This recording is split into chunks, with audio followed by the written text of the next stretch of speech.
नमस्कार, स्वागत है आपका हमारे खास कार्यक्रम एक्सपर्ट स्पीक्स में। आपके साथ मैं हूं अपर्णा। इस कार्यक्रम में हम बात करते हैं विभिन्न क्षेत्रों से जुड़े ऐसे एक्सपर्ट्स जिन्होंने अपने क्षेत्र में बेहतरीन कार्य किए। आज हमारे साथ हैं डॉक्टर अरविंद चतुर्वेदी। भारत में इंटरवेंशनल रेडियोलॉजी में अग्रणी और महारत रखते हैं डॉक्टर अरविंद चतुर्वेदी। वर्तमान में दिल्ली के Rajiv Gandhi cancer institute and research centre में रेडियोलॉजी एवं इंटरवेंशनल ऑन्कोलॉजी विभाग के आप अध्यक्ष भी हैं। 1996 में संस्थान की स्थापना के बाद से उसे विश्व स्तरीय संगठन बनाने में भी अरविंद चतुर्वेदी अपना महत्वपूर्ण योगदान दे रहे हैं। इस खास कार्यक्रम में आपका बहुत बहुत स्वागत है डॉक्टर अरविंद चतुर्वेदी। धन्यवाद। डॉक्टर साहब, सबसे पहले हम आपसे जानना चाहते हैं कि क्या स्तन कैंसर महिलाओं में पाया जाने वाला सबसे आम कैंसर है? स्तन कैंसर महिलाओं में पाया जाने वाला सबसे ज्यादा कैंसर ही होता है और खास करके पूरी दुनिया में और वेस्टर्न वर्ल्ड में तो बहुत समय से ये नंबर 1 कैंसर है। और अब हालत ये है कि भारत में भी जो भारत के शहर हैं, जो मेट्रोपॉलिटन सिटीज हैं, जैसे दिल्ली, बंबई, कलकत्ता, चेन्नई, इन जगहों पे, बेंगलोर, इन जगहों पर महिलाओं में ये सबसे ज्यादा होने वाला कैंसर है, स्तन का कैंसर जी। और अगर गांवों में जो था, विलेजेस में, रूरल एरियाज में पहले कैंसर सर्विक्स होता था, पर वहां भी अब बहुत तेजी से स्तन का कैंसर बढ़ता चला जा रहा है। सो ये कहना ठीक है कि महिलाओं में पूरी दुनिया में एक तरीके से जो ब्रेस्ट कैंसर है, जो स्तन का कैंसर है, ये नंबर 1 कैंसर है। डॉक्टर अरविंद जी, क्या हम आज देश में स्तन कैंसर के मामलों में वृद्धि देख रहे हैं? भारत में स्तन कैंसर के मामले में हम काफी वृद्धि देख रहे हैं। ये किस वजह से है उसका पता लगाना थोड़ा मुश्किल है, लेकिन चेंजिंग लाइफस्टाइल है जैसे भारत में, या जैसे शादियां आजकल लेट होती हैं, या बच्चों को माएं दूध नहीं पिलाती हैं, तो ये कुछ कारण हो सकते हैं। लेकिन भारत में जो शहरों में कैंसर, ब्रेस्ट का कैंसर है, स्तन का कैंसर है, वो बड़ी तेजी से बढ़ता जा रहा है और गांव में भी और रूरल एरियाज में भी ये कैंसर काफी बढ़ता जा रहा है और इसीलिए इसकी रोकथाम करना बहुत जरूरी हो गया है। स्तन कैंसर एक ऐसा कैंसर है जिसको अगर टाइम से पकड़ लिया जाए तो इसका इलाज संभव है और इससे मृत्यु नहीं होती, लेकिन वो अभी हो नहीं पा रहा है भारत में उस हद तक, क्योंकि एक तो इतनी ज्यादा जानकारी और अवेयरनेस भी नहीं है। लेकिन स्तन कैंसर भारत में तेजी से बढ़ता जा रहा है, इसमें कोई डाउट नहीं है, इसमें कोई शक नहीं है। डॉक्टर साहब, क्या स्तन कैंसर अधिक उम्र वाली या कम उम्र की महिलाओं को होता है, या यूं कहें कि किस उम्र की महिलाओं में स्तन कैंसर का खतरा ज्यादा होता है? स्तन कैंसर जो है वो जैसे जैसे उम्र बढ़ती है वैसे वैसे इसके होने की आशंका भी बढ़ती जाती है। तो जैसे 50 साल के ऊपर स्तन कैंसर होने का चांस अधिक हो जाता है। ये पूरी दुनिया की कहानी है, हर जगह जैसे जैसे उम्र बढ़ती है वैसे वैसे स्तन कैंसर ही नहीं बल्कि हर एक तरह के कैंसर होने की संभावनाएं बढ़ती जाती हैं। लेकिन जहां तक ब्रेस्ट कैंसर का सवाल है, स्तन कैंसर का सवाल है, वो थोड़ा सा भिन्न है भारत में, थोड़ा सा अलग हटके है। यहाँ पर कम उम्र की महिलाओं को भी स्तन कैंसर हो रहा है और ये तकरीबन 30 साल से ऊपर की महिलाओं को भी स्तन कैंसर हो जाता है। 30, 40, 50 तक स्तन कैंसर होने का खतरा काफी रहता है कम उम्र में भी। तो वो अपनी जगह बात सही है कि जैसे उम्र बढ़ती है स्तन कैंसर होने का खतरा उतना ही बढ़ता जाता है, लेकिन भारतवर्ष में और बाकी अदर एशियन कंट्रीज में भी ये स्तन कैंसर जो है कम उम्र की महिलाओं में भी अधिक पाया जा रहा है। उसका क्या कारण है वो भी अभी तक ठीक से मालूम नहीं है, लेकिन ये एक फैक्ट है ये कि कम उम्र की महिलाओं में भी स्तन कैंसर तेजी से बढ़ता जा रहा है। और दूसरी जो एक समस्या है वो ये है कि कम उम्र की महिलाओं में जो स्तन कैंसर होता है वो ज्यादा खतरनाक होता है, वो थोड़ा ज्यादा एग्रेसिव होता है।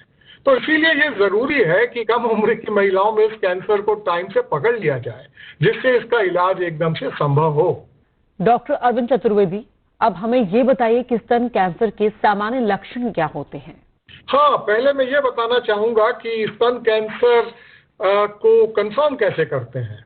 अभी स्तन, मान लीजिए कि किसी महिला को कोई रसौली हुई या डॉक्टर ने देखा कि इसमें तो कोई गांठ है ब्रेस्ट में या कोई प्रॉब्लम है, तो पहले जो जो भी रसौली होती है या कोई गांठ होती है उसकी बायोप्सी की जाती है।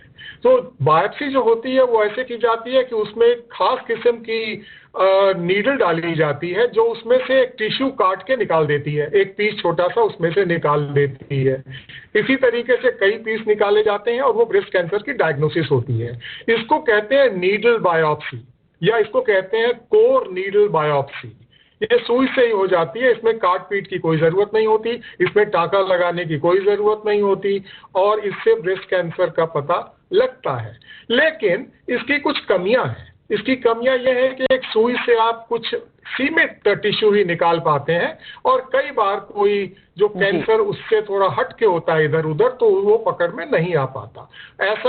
ऐसी संभावनाएं इसमें कभी कभी होती हैं, खास करके जब वो ब्रेस्ट कैंसर बहुत छोटा है या वो ब्रेस्ट कैंसर जो है वो सुई सही जगह पे हिट नहीं करती तो ऐसा हो सकता है।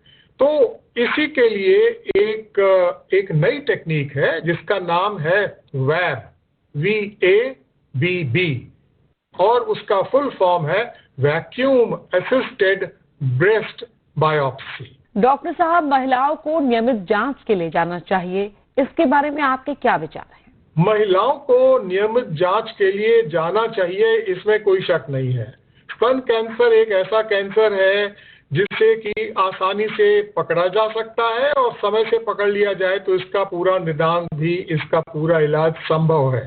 तो जो महिलाएं हैं, खास करके 30 साल से उम्र की जो महिलाएं हैं, उनको तो अपना ब्रेस्ट सेल्फ एग्जामिनेशन हर महीने करना चाहिए और उसमें उनको अपने स्तन को फील करके अगर कोई गांठ या कोई रसौली या कोई प्रॉब्लम ऐसी उनको मालूम पड़ती है तो फौरन उनको मेडिकल अटेंशन लेनी चाहिए, उनको हॉस्पिटल में जाना चाहिए या अपने डॉक्टर से संपर्क करना चाहिए।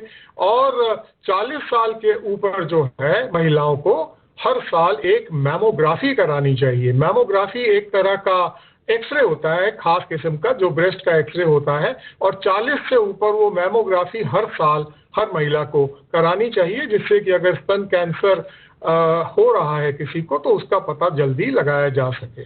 Doctor Arvind ji, vacuum assisted breast biopsy क्या है? आखिर इस तकनीक का इस्तेमाल स्तन कैंसर के मामलों में क्यों होता है? जी, बड़ा अच्छा सवाल है आपका। ये जो बिनाइन गांठें होती हैं ब्रेस्ट में, आमतौर पर इसकी सर्जरी की जाती है। तो सर्जरी का मतलब ये हुआ कि चाकू से काटा जाएगा, गांठ को निकाला जाएगा, टांके लगाए जाएंगे, तो थोड़ा सा डिसफिगरमेंट हो जाता है, थोड़ा सा देखने में भी वो ठीक नहीं दिखाई देगा और इस तरीके से बहुत महिलाएं जो है वो इसका ऑपरेशन नहीं चाहती हैं। ये वैब एक ऐसी टेक्निक है, वैक्यूम असिस्टेड ब्रेस्ट बायोप्सी, जिससे कि इस गांठ को भी पूरी तरह से निकाला जा सकता है, क्योंकि जैसा मैंने पहले बताया था वैक्यूम असिस्टेड ब्रेस्ट बायोप्सी जो है सिस्टम जो है वो जो हम सुई को अंदर डालते हैं तो सुई घूमती है, उसी के अंदर चारों तरफ घूमती है और वो घूम घूम के चारों तरफ से टिश्यू को काट के निकालती है। पूरे एक 360 डिग्री के चक्कर में पूरे वो चारों तरफ से टिश्यू को निकालती है। तो 2 या 3 सेंटीमीटर तक की जो गांठ होती है, मतलब 1-1.5 इंच तक की जो गांठ है, उसको वैब के हिसाब से, वैब से ही उसको जो है पूरी तरह से समाप्त किया जा सकता है और इसमें कोई स्कार नहीं रहता, कोई देखने में मालूम भी नहीं पड़ता कि कुछ सर्जरी जैसी चीज की गई थी, क्योंकि एक सुई सिर्फ चुभाई जाती है और उससे अंदर काट काट के वही सुई जो है वैक्यूम की मदद से पूरी गांठ को बाहर खींच के निकाल देती है। आजकल बहुत यंग महिलाएं जो हैं वो चाहती हैं, उनको इसके बारे में मालूम नहीं है, लेकिन वैब की सुविधा ऐसी है कि इससे वो गांठ निकल जाएगी और इसमें कोई सर्जरी जैसा कोई ऑपरेशन का स्कार नहीं रहेगा, कोई निशान नहीं रहेगा और देखने में भी बिल्कुल नॉर्मल दिखाई देगा। डॉक्टर साहब, तो क्या ये मान लिया जाए कि VABB तकनीक के जरिए स्तन से गांठ को हटाने के लिए अस्पताल में भर्ती होने की कोई जरूरत नहीं है? देखिए, ये वैब जो है एक ऐसी टेक्निक है जो कि आसानी से की जा सकती है OPD में, मतलब इसको डे केयर प्रोसीजर कहते हैं। जिसको भी वैब किया जाता है, चाहे बायोप्सी के लिए चाहे वो बिनाइन गांठ को निकालने के लिए, वो तकरीबन आधे घंटे का काम है वो जा करके हॉस्पिटल में गांठ को निकाल दिया, वैक्यूम असिस्टेड ब्रेस्ट बायोप्सी से सुई डाल के, और उसके बाद में घर भेज देते हैं। कुछ भी हॉस्पिटल में एडमिट होने की जरूरत नहीं है और इसमें कोई असुविधा भी नहीं होती, और इसमें जो है कोई काट पीट नहीं होती, कोई स्टिचेस नहीं लगते, और बड़ी आसानी से ये हील भी हो जाता है और वो गांठ खत्म भी हो जाती है।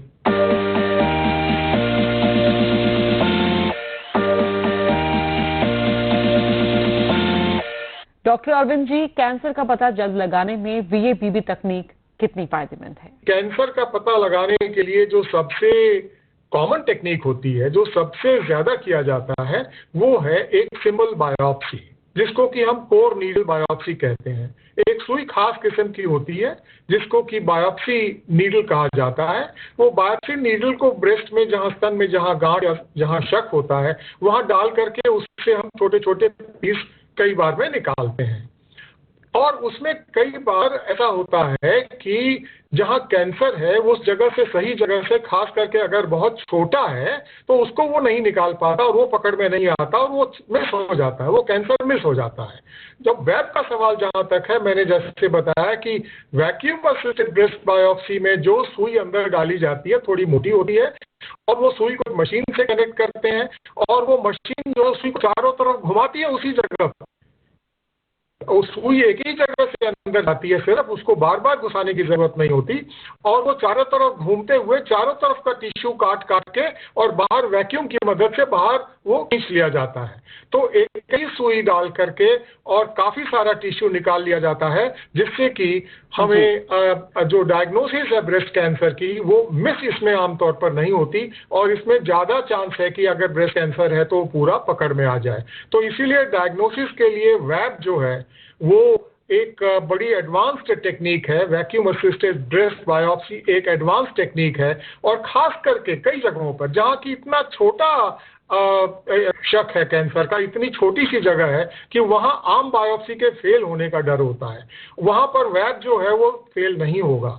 इसी तरीके से हम लोग बायरेट्स में कहते हैं कि बायरेट्स 3 और बायरेट्स 4A, जहां की बीच की सिचुएशन है, जहां ये नहीं मालूम कि ये बिनाइन है या मेलिग्नेंट है, तो वहां पर भी अगर वैब किया जाए तो वो वैब जो है वो क्वेश्चन का आंसर हमें दे देता है, और हमें ये मालूम पड़ जाता है कि ये कैंसर था या नहीं था। तो वैब जो है वो एक एडवांसमेंट है एक नॉर्मल बायोप्सी के आगे, और वैब से जो है वो कैंसर का पता लगाना जो है वो ज्यादा आसान हो गया है। डॉक्टर अरविंद चतुर्वेदी जी, क्या वीएबीबी एक सुरक्षित तकनीक है? वैब बिल्कुल पूरी तरह से सुरक्षित है, क्योंकि जैसा मैंने कहा इसमें कोई बेहोश करने की जरूरत नहीं। इसमें सिर्फ लोकल सुन्न कर देते हैं, थोड़ा सा स्किन में थोड़ा लोकल एनेस्थीसिया इंजेक्ट करके थोड़ा सुन्न कर देते हैं, और उसके अंदर एक छोटा सा निक का मतलब कि एक छोटा सा सुराख कर देते हैं, उसके थ्रू ही जो है वो ये वैब की सुई चली जाती है अंदर। और जब ये बायोप्सी का प्रोसीजर वैब का कंप्लीट हो जाता है, वैक्यूम असिस्टेड ब्रेस्ट बायोप्सी, तो उसके बाद में उस सुई को निकाल देते हैं, एक छोटी सी ड्रेसिंग कर देते हैं, कोई टाका नहीं लगता इसमें। तो ये बड़ा सुरक्षित प्रोसीजर है, ना तो एनेस्थीसिया का कोई रिस्क है इसके अंदर, ना इसके अंदर कोई ऑपरेशन थिएटर के अंदर जाने की जरूरत है।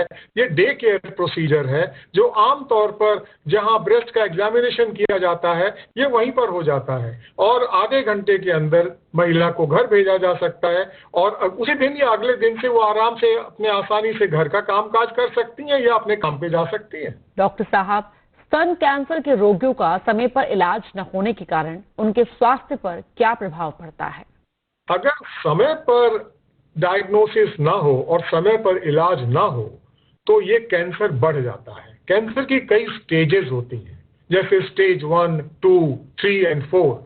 तो भारत में बहुत सारी महिलाएं स्टेज 3 और 4 की स्थिति में आती हैं इलाज करवाने। तो उस टाइम पर वो गांठ इतनी बढ़ चुकी होती है, और कई सिचुएशंस में तो वो बदन में, वो अपने पूरे शरीर में फैल चुकी होती है कि बहुत ज्यादा दिनों तक तरह तरह के इलाज करने पड़ते हैं। कीमोथेरेपी होगी, सर्जरी होगी, रेडियोथेरेपी होगी, और सर्जरी में पूरी ब्रेस्ट को काट के निकाल दिया जाएगा। तो ये सारी चीजें तब करनी पड़ती हैं जबकि जो कैंसर है वो एक एडवांस स्टेज में पकड़ा जाता है। अगर कैंसर को जल्दी पकड़ लिया जाए, जैसा मैं बता रहा था मैमोग्राफी से या अवेयरनेस क्रिएट करने से कि भाई लोगों को पता है कि ब्रेस्ट का कैंसर जल्दी पकड़ने से उसका पूरी तरह इलाज संभव है, तो वो इलाज भी बहुत सीमित हो जाता है। उसमें सिर्फ सर्जरी करके हो सकता है, किसी और चीज की जरूरत ना पड़े। और सर्जरी करने में पूरे स्तन को काट के निकालने की जरूरत नहीं पड़ती, उसके अंदर सिर्फ उसी हिस्से को काट के निकाल दिया जाता है जहां पर कि वो कैंसर पकड़ा गया। अगर छोटा है तो ये जो है उसको हम कहते हैं ब्रेस्ट कॉन्जर्वेटिव सर्जरी, यानी ब्रेस्ट पूरी की पूरी बचा ली गई और उसमें से सिर्फ थोड़ा सा वो कैंसर का हिस्सा काट के निकाल दिया गया। लेकिन ये तभी संभव है जबकि वो कैंसर शरीर के दूसरे हिस्सों में फैला नहीं है और वो कैंसर सीमित है और छोटा है, तब ये संभव है। तो ये हमारे लिए बहुत जरूरी है कि हम सबको आगाह करें और सबको अवेयरनेस फैलाएं कि ब्रेस्ट कैंसर को जल्दी से जल्दी पकड़ना बहुत जरूरी है।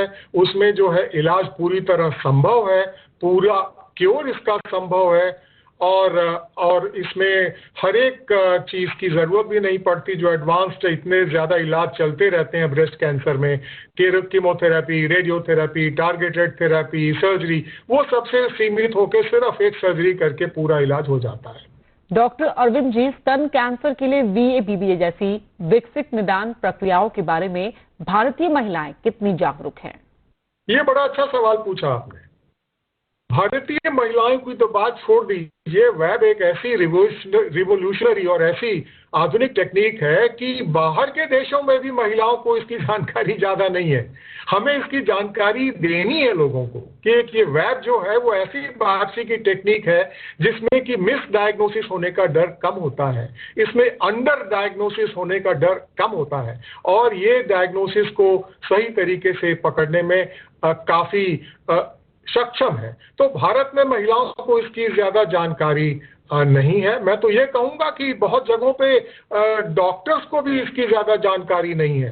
जो लोग ब्रेस्ट कैंसर का इलाज करते हैं या जो कैंसर हॉस्पिटल्स में काम करते हैं उनको इनकी जांच की जानकारी हो सकती है, पर आम हॉस्पिटल में अगर आप जाएं तो मुझे लगता है, मेरा मानना है कि वेब की जानकारी लोगों में बहुत कम है और वेब या vacuum assisted breast biopsy breast cancer को पकड़ने के लिए हमें लोगों को ज्यादा आगाह करना है, जागरूक करना है और इसके बारे में बताना है, क्योंकि एक ऐसी टेक्निक है जिससे सबका फायदा है। डॉक्टर साहब, क्या चिकित्सक ब्रेस्ट कैंसर में निदान और चिकित्सीय समाधान दोनों के लिए VA-BBA तकनीक को अब ज्यादा अपना रहे हैं? देखिए, जहां पर चिकित्सक किसी कैंसर हॉस्पिटल में है या ऐसे चिकित्सक या ऐसे सर्जन जो कि ब्रेस्ट कैंसर में माहिर है, ब्रेस्ट कैंसर को ट्रीट करने में, उनको इसकी पूरी जानकारी है। अब जैसे हमारे हॉस्पिटल में वैक्यूम असिस्टेड ब्रेस्ट बायोप्सी हम लोग अक्सर करते हैं, हर एक पेशेंट में कह रहे ऐसा जरूरी नहीं है। ये उनके लिए है जहां छोटा बहुत कैंसर है जिसमें कि नॉर्मल बायोप्सी करने में शायद पकड़ में ना आए। अब मान लीजिए कोई एडवांस स्टेज में आता है ब्रेस्ट कैंसर और 3-4 इंच का बड़ा लंप है ब्रेस्ट के अंदर, रसौली है, वहां वेब की कोई जरूरत नहीं है। वहां पर एक नॉर्मल बायोप्सी से वो कंफर्म हो जाएगा और उसका इलाज हो जाएगा। लेकिन जहां शक है हमें, जो प्लस माइनस है, जो ग्रे एरिया है, वहां पर अगर आप वेब करें तो वहां पर अंडर डायग्नोसिस नहीं होगी। तो ऐसे जो पेशेंट्स होते हैं जहां की आपको थोड़ा शक है, जिसको हम अपनी भाषा में बायरेट 3 या बायरेट 4A बोलते हैं, तो वहां पर जो है इसका हमें प्रयोग करना चाहिए, जिससे कि हम किसी कैंसर को छोड़ ना दें डायग्नोसिस के लिए, ये मान के कि अरे इसमें तो टिश्यू में कैंसर आया नहीं तो अब नहीं है ये। और उसमें क्या है कि एक फॉल्स रीएश्योरेंस हो जाती है, जो पेशेंट है वो भी खुश कि मेरा तो कुछ नहीं है और ये नहीं माना कि भाई वो तो निकला ही नहीं, जो कैंसर था वो हिस्से में छोटा सा था कि उसको आम बायोप्सी निकाल नहीं पाई। वहाँ हमें वैक्यूम असिस्टेड ब्रेस्ट बायोप्सी की जरूरत है। खास करके 5 मिलीमीटर से छोटा अगर कैंसर है तो नॉर्मल बायोप्सी में उसके मिस होने के चांसेस काफी ज्यादा हैं। डॉक्टर अरविंद चतुर्वेदी जी, हमारी महिला दर्शकों और उनके परिवारों के लिए आपका क्या संदेश है? सभी महिला दर्शकों के लिए और उनके परिवार वालों के लिए मेरा एक संदेश है और वो संदेश ये है कि ब्रेस्ट कैंसर एक उभरती हुई समस्या है, पूरी दुनिया में है और भारत में तेजी से बढ़ रही है। इसके लिए हमें जागरूक रहना है, हमें अवेयर रहना है और जो महिलाएं हैं उनको अपने स्तन का नियमित जांच करनी है, खुद ही जांच करनी है। इसके लिए कोई हॉस्पिटल जाने की भी जरूरत नहीं है। वो जांच ये कर सकती हैं कि जो 30 वर्ष से उम्र की महिलाएं हैं, 30 और 40 के बीच की, उनको अपने स्तन को सिर्फ फील करना है और देखना है कि पिछले महीने के मुकाबले में कोई चेंज तो नहीं हुआ, कोई नई रसौली तो नहीं आ गई, या निपल से कोई डिस्चार्ज तो नहीं हो रहा है। और ऐसा कुछ होता है तो फौरन अस्पताल में जाके इस बात को बताना है, अपने डॉक्टर को बताना है। और जो 40 वर्ष से उम्र महिलाएं हैं उनको नियमित रूप से हर साल एक मैमोग्राफी करानी है। मैमोग्राफी एक तरह का खास किस्म का एक्सरे एग्जामिनेशन होता है, दोनों ब्रेस्ट का किया जाता है, 2 व्यूज किए जाते हैं जिसमें कि ब्रेस्ट कैंसर को पकड़ा जाता है। उसके अंदर जो चेंजेस होते हैं वो तब पकड़े जाते हैं जबकि अभी आपको फील कुछ नहीं हो रहा, अभी कोई गांठ नहीं है, कोई रसौली नहीं है। इसको हम कहते हैं ब्रेस्ट कैंसर स्क्रीनिंग। और ब्रेस्ट कैंसर स्क्रीनिंग जो महिलाएं बिल्कुल अच्छी हेल्थ में है उनको करानी चाहिए, क्योंकि उनको तो कोई प्रॉब्लम है नहीं। जब प्रॉब्लम होगी उसके बाद अगर वो जाएंगी हॉस्पिटल में तब तक वो कैंसर बढ़ जाता है। तो मेरा संदेश ये है कि नियमित रूप से खुद अपने ब्रेस्ट की जांच करें और 40 वर्ष से उम्र की महिलाएं साल में एक बार अपनी एक मैमोग्राफी कराएं और मैमोग्राफी की रिपोर्ट को संभाल के रखें, क्योंकि अगले साल जब होगी तो नॉर्मली जो डॉक्टर है वो कहेगा पुरानी लाइए, हमें दोनों में देखना है क्या चेंज है कि नहीं चेंज है। तो ये चीजें मैं संदेश यही देना चाहूंगा कि ब्रेस्ट कैंसर एक उभरती हुई समस्या है। अब जो कैंसर सर्विक्स जो है, जो यूट्रस के माउथ का जिसको कैंसर कहते थे, ये उससे ऊपर आ रहा है। पहले कैंसर सर्विक्स भारत में नंबर 1 पर था, अब नंबर 1 पर ब्रेस्ट कैंसर है। शहरों में तो है ही है और गांवों में बड़ी तेजी से बढ़ता जा रहा है। तो ये समस्या ऐसी है कि इसको हम जल्दी अगर पकड़ लें तो इसका पूरा इलाज संभव है। अवेयरनेस बहुत जरूरी है और परिवार के बाकी सदस्यों को भी इसके बारे में आगाह करना इसलिए जरूरी है क्योंकि कई बार महिलाओं को अपने घर के कामकाज से फुर्सत नहीं मिलेगी कि अपना जाके मैमोग्राफी कराएं। तो जो बाकी लोग हैं वो इसमें सहयोग दें, वो इसमें इसको आगे बढ़ा के उनको अस्पताल ले जाके उनकी एक मैमोग्राफी कराएं। बल्कि अब तो डायग्नोस्टिक सेंटर्स हैं बहुत सारे जहां मैमोग्राफी होती है। और मेरे ख्याल से ये संदेश मेरा है कि इसके बारे में हमें जानकारी होनी चाहिए और हम आगाह रहें। Doctor Arvind Chaturvedi ji, expert speaks में आकर आज आपने ब्रेस्ट कैंसर, उसके लक्षण, कारण और उपचार से जुड़े हुए कई जरूरी बिंदुओं पर जानकारी व सुझाव साझा किए। इसके लिए आपका बहुत बहुत धन्यवाद। बहुत बहुत धन्यवाद। इस कार्यक्रम में बस इतना ही। अब मुझे दीजिए इजाजत। नमस्कार।